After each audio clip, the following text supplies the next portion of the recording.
જે મનુષ્ય આઠમના દિવસે આખો દિવસ વ્રત કરીને નક્ત વ્રતની વિધિથી એકવાર ભોજન કરે છે અને આ વ્રત ક્રમને 1 વર્ષ સુધી કરતો રહીને વ્રતની સમાપ્તિ પર ગોદાન કરે છે, તેને ઇન્દ્રપદની પ્રાપ્તિ થાય છે.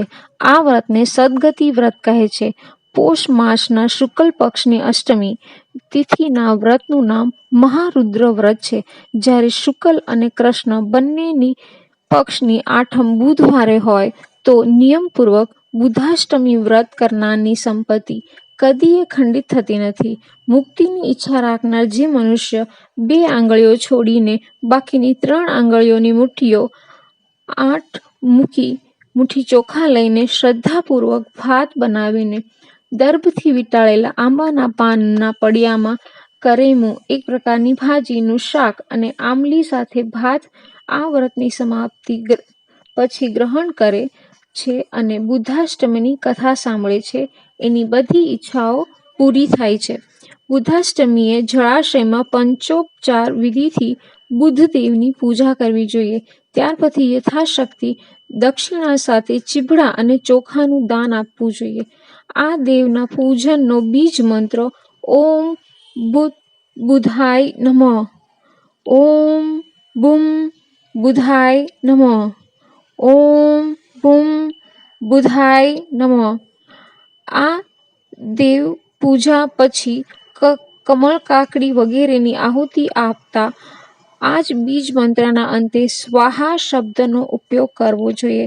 જળાશયની વચ્ચે જે પૂજા સ્થાનની કલ્પના કરો તે સ્થાનની વચ્ચે કલ્પિત કમળદળ પર ધનુષ્ય બાણ સાથે શ્યામ વર્ણના આ દેવની ભાવના કરીને એમના અંગોની પૂજા કરવી. આ બુધાષ્ટમીની કથા બહુ જ પ્રણયપ્રદ છે. વ્રતીએ તે અવશ્ય સાંભળવી જોઈએ. તે કથા આ પ્રમાણે છે. પ્રાચીન કાળમાં પાટલીપુત્ર નામના નગરમાં વીર નામનો એક શ્રેષ્ઠ બ્રાહ્મણ રહેતો હતો.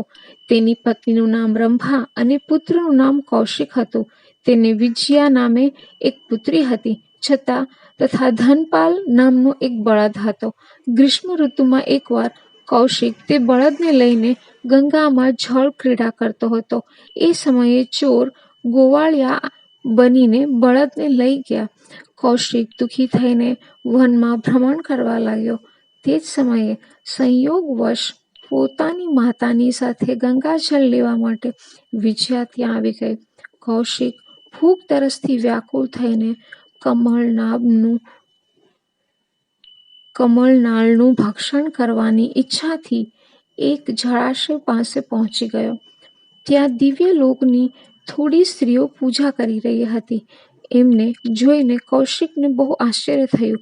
તેથી વિસ્મિત થયેલા કૌશિકે એમની પાસે જઈને ભોજન માટે યાચના કરતા કહ્યું, હું મારી નાની બહેન સાથે ભૂખ્યો છું, પરંતુ સ્ત્રીઓએ કહ્યું કે તમને આ પૂજા સામગ્રીમાંથી વ્રત કરવા માટે થોડું દ્રવ્ય મળી શકે.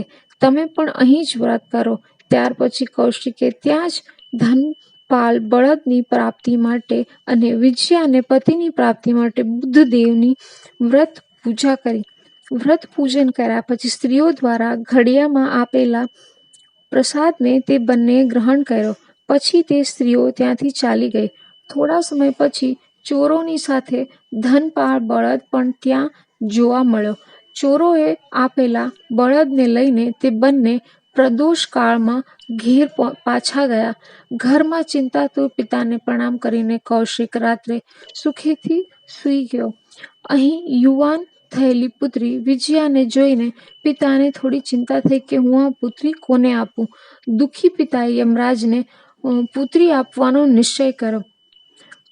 દેવયોગે દરમિયાન પિતાનું મૃત્યુ થઈ ગયું. પિતાના સ્વર્ગવાસ પછી કૌશિકે રાજ્ય પ્રાપ્તિ માટે ફરી બુધાષ્ટમીનું વ્રત કર્યું. જેના ફળસ્વરૂપે કૌશિકને અયોધ્યાનું વિશાળ રાજ્ય પ્રાપ્ત થયું. તેણે પોતાની બહેન વિજયાના લગ્ન પણ પિતાની ઈચ્છા પ્રમાણે યમરાજ સાથે કરવાનું નક્કી કર્યું.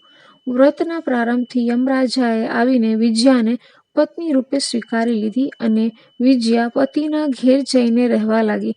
એક દિવસ યમે એને સાવધાન કરતા કહ્યું, દેવી, આ જે બંધ ઓરડા છે એને કદી ખોલશો નહીં. વિજયાએ ન તો ક્યારેય બંધ ઓરડાના દરવાજા ખોલ્યા કે ન તો પોતાના પતિની વિરુદ્ધ કોઈ આચરણ કર્યું. તે એક સદ્ગૃહિણી તરીકે એમની સાથે રહી. પરંતુ એક દિવસ જિજ્ઞાસાવશ તેણે પતિની ગેરહાજરીમાં ઓરડો ખોલતાં જ ત્યાં પોતાની માને યમના કઠોર પાશમાં બાંધેલી જોઈ. તેથી તે બહુ દુઃખી થઈ ગઈ. તે જ સમયે કૌશિક દ્વારા જણાયેલા મુક્તિપદ બુદ્ધાષ્ટમીનું વ્રતનું તેને સ્મરણ થઈ આવ્યું. તેણે તે વ્રત કર્યું. તેના ફળસ્વરૂપે મા યમપાશથી મુક્ત થઈ ગઈ. ત્યાર પછી તેણે તે વ્રતનું પાલન કર્યું અને અંતે વ્રતના પુણ્ય પ્રભાવથી સ્વર્ગલોક પ્રાપ્ત કરીને ત્યાં સુખપૂર્વક રહેવા લાગી.